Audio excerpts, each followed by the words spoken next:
মৰমৰ ছাত্ৰ ছাত্ৰীসকল, ভিডিঅ' চাই অধিক কিবা জানিবলগীয়া থাকিলে বা কিবা ৰৈ গ'লে তোমালোকে কমেণ্ট কৰিব পাৰা।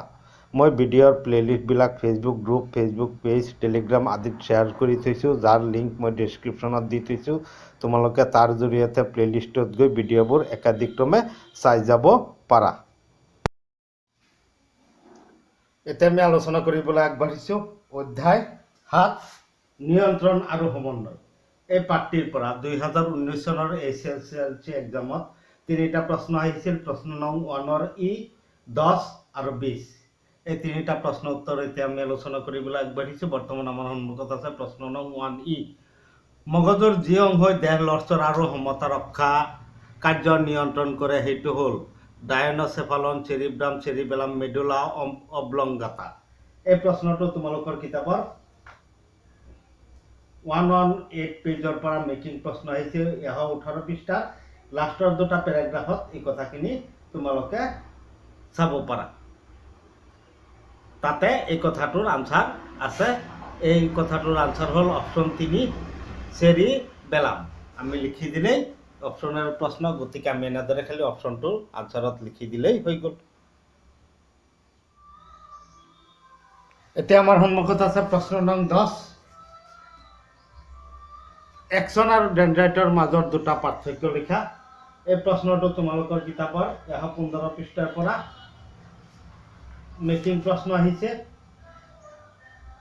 এই প্ৰশ্নটো তোমালোকে 115 পৃষ্ঠাৰ দ্বিতীয়টো পেৰাগ্ৰাফত চাব পাৰা। দ্বিতীয়টো পেৰাগ্ৰাফত ইয়াৰ আনচাৰটো আছে। আমি ইয়াৰ আনচাৰটো এনেদৰে আগবঢ়াই। একচন আৰু ডেনড্ৰাইটৰ মাজৰ দুটা পাৰ্থক্য। 1.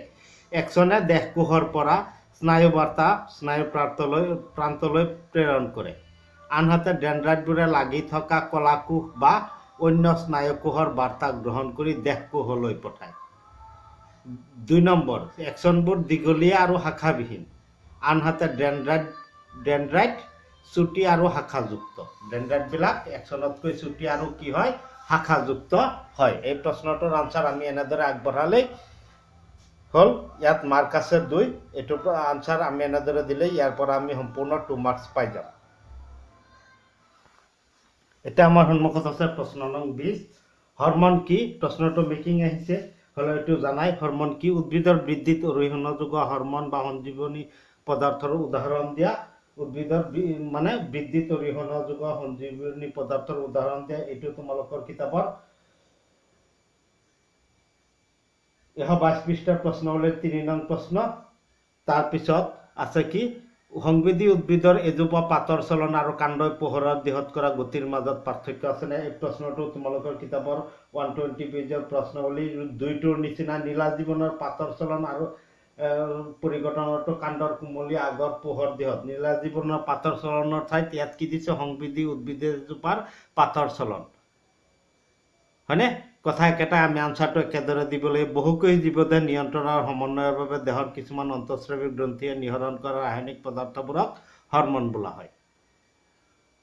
এতিয়া উদ্ভিদৰ বৃদ্ধিত অৰিহণা যোগোৱা সঞ্জীৱনী পদাৰ্থ হ'ল অক্সিন, জিবাৰেলিন আৰু চাইটোকাইনিন। এই তিনিওটা বৃদ্ধিত অৰিহণা যে এই দুটা কাণ্ড ডাঙৰ দীঘল হোৱাত সহায় কৰে কোষবিলাক, আৰু এইটোৱে কোষ বিভাজনত সহায় কৰে। তাৰপিছত প্ৰশ্নটো হৈছে কি? এইটো সংবেদী উদ্ভিদৰ পাতৰ চলন হ'ল উদ্দীপনাৰ প্ৰতি সঁহাৰি। এই কাৰ্য কোষৰ আকৃতিৰ পৰিৱৰ্তনৰ দ্বাৰা সম্পন্ন হয়। এই চলন ক্ৰিয়া ক্ষিপ্ৰতাৰে হয়, আনহাতে কাণ্ডৰ পোহৰৰ দিশত গতি দিশ নিৰ্ভৰশীল আৰু লেহেম। ই হৰমনৰ প্ৰভাৱত সংঘটিত হয়। গতিকে এই দুটাৰ পাৰ্থক্য এইখিনি আমি আগবঢ়ালে, যিহেতু মাৰ্ক আছে 1, আমি চমুকৈ পাৰ্থক্যটো আগবঢ়ালেই হৈ গ'ল। এইটো 3 নম্বৰৰ প্ৰশ্ন। আমি এনেদৰে আনচাৰটো আগবঢ়ালে ইয়াৰ পৰা আমি সম্পূৰ্ণ 3 নম্বৰ আহৰণ কৰি ল'ব পাৰি।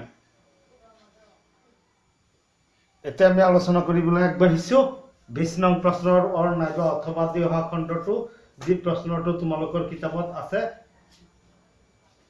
এই প্ৰশ্নটো 122 পৃষ্ঠাৰ 5 নম্বৰ প্ৰশ্ন। জলানুবেগ কি? এই প্ৰশ্নটো মেকিং আহিছে। বাকীখিনি 122 পৃষ্ঠাৰ 5 নং প্ৰশ্নটো দিছে। এটা পৰীক্ষামূলক আৰ্হিৰ সহায়ত জলানুবেগ পদ্ধতি। উদ্ভিদৰ শিপাই পানী বিচাৰি পানীৰ দেহত কৰা গতিক জলানুবেগী চলন বোলে।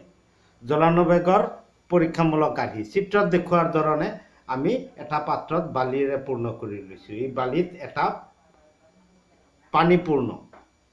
পানীপূৰ্ণ সছিদ্ৰ মাটিৰ পাত্ৰ যাতে পানী ইয়াৰ পৰা ওলাব পাৰে, মানে বেপন হ'ব পাৰে, ডাইৰেক্ট ওলাই যাব নোৱাৰে, বেপন হ'ব পাৰে পাত্ৰ চিত্ৰত দেখুৱাৰ ধৰণে পাত্ৰ পানীৰে পূৰ্ণ কৰি ৰখা হ'ল।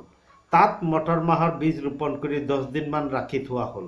এনে মটৰ মাহৰ বীজ এটা ৰোপণ কৰি 10 দিনমান ৰাখি থকা 10-12 দিন পিছত তোমালোকে দেখা পাবা যে এই শিপাৰ গতিৰ দিশ বিচাৰি চাবা, বালিখিনি আঁতৰাই চাবা যে শিপাৰ দিশটো বেছিভাগ ইয়াৰ পৰা ওলোৱা বেছিভাগ শিপাই এই বাল্টিৰ দিশত ধাৱমান হৈছে। এয়াই মানে ইয়াৰ পৰা আমি কি বুজিলোঁ, এয়াই হ'ল কি জলানবেগী চলন, আৰু এইটো পানী বিচাৰি হোৱা চলন, তাৰমানে এইটোকে আমি জলানবেগী চলন বুলি কওঁ।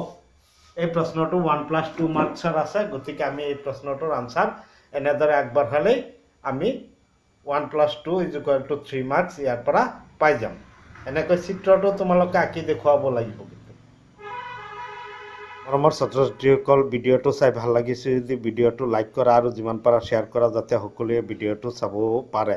ইয়াৰ লগতে তোমালোকে চেনেলটো ছাবস্ক্ৰাইব কৰি লোৱা আৰু চেনেলত গৈ ভিডিঅ'বোৰ একাধিক্ৰমে চাই যাব পাৰিবা।